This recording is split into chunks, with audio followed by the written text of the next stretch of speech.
All right, so Jeff Gladney, he made some news today. It was not good. So he was charged with third-degree felony of family violence assault, which I had to look into a little bit because I was like, that sounds a lot like domestic violence. It's a little different, but it's basically not necessarily confined to basically inside the house kind of deal. And at first, I wanted to reserve all judgment until it came out exactly what happened. And then it came out what happened. And I'm going to give the credit because I saw it on Bleacher Report. The actual writer of that article, his name was Paul, and I think you say it Kasabian. I probably butchered that man's name. And he had a source of J.D. Miles, who is from CBS 11 News down in Dallas, because it did happen in Texas.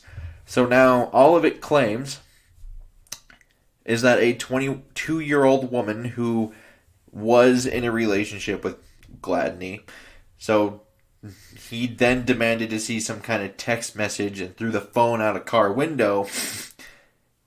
Gladney then stopped to retrieve said phone, but then tried to shove her face into the phone to unlock it because of the Face ID.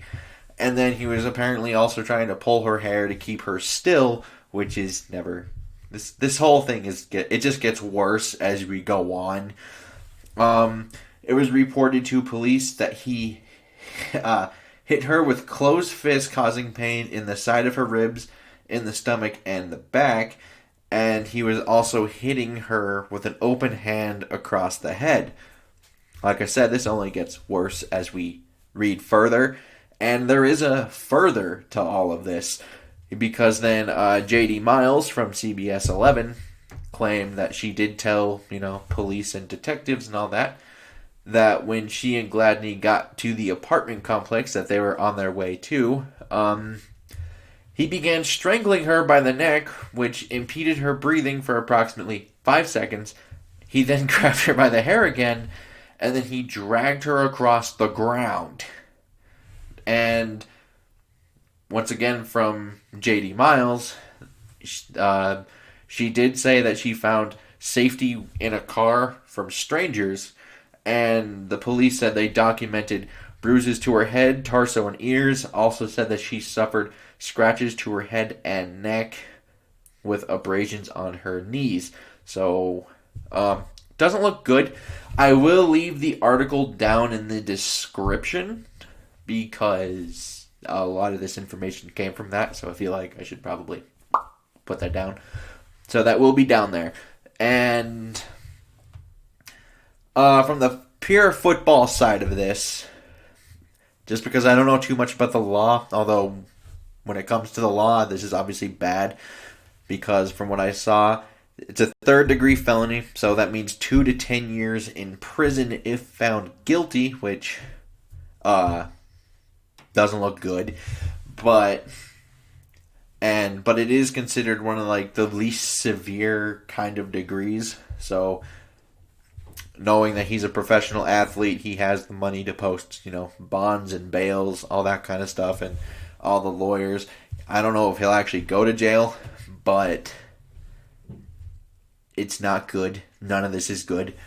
You can't really have a guy like this on your team, but just from a pure football aspect, he did have production from last season that you can replace, that they probably did replace with Mackenzie Alexander already, because he only had 3 pass deflections, he had 81 total tackles, 7 TFLs, he was targeted 88 times, allowed 70.5% of those to be completed, 8.3 yards a target, 11.8 yards at completion, no interceptions, allowed 6 touchdowns, and 118.1 quarterback rating allowed. So obviously very replaceable numbers, although it was his first year. Maybe he probably would have improved upon those in his second year. I'm just not thinking he gets one, at least not in Minnesota, that's for sure, because I'm assuming he's going to be facing the at least 6-game suspension if he ended up somewhere else, and this is assuming he's, not going to jail. But as far as the Vikings are concerned, you can't really have a guy like this on your team. That's just not a good look. That's not how the league and how the world works. So if he's cut, they actually lose money, which is it really sinks them a little bit. Because if he's just normally just released, just outright released, the Vikings cap space will go from just barely over $7.4 million to $802,000. But if he's pre-designated as a June 1st cut, that 7.4 will only go down to 3.5. So still horrible. Better than $800,000, but still horrible.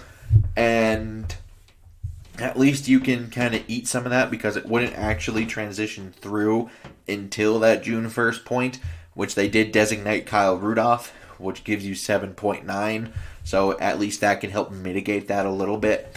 So that is what it is. And I'm just thinking you can't have a guy like this on your team. And it sucks because I actually really liked Gladney as a prospect coming out last year. I liked him quite a bit. That seemed to be kind of not the norm, but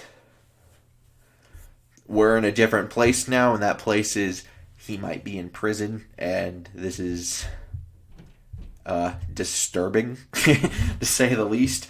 So I would like to know your guys' comments and opinions down below. Like and subscribing, super helpful. And until next time, I bid y'all adieu.